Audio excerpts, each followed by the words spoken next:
சிந்திப்போமே. 1690 அடிமை நிலை எய்துமாறு என் தாய்மானு சுவாமிகள் விளக்குகிறார்.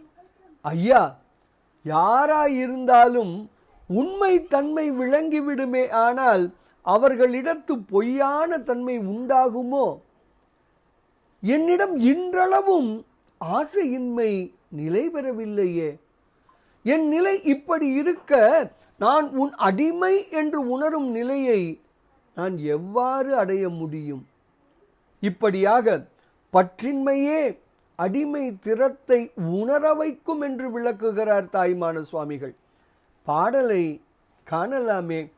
மெய்யான தன்மை விளங்கினால் யாருக்கேனும் பொய்யான தன்மை பொருந்துமோ?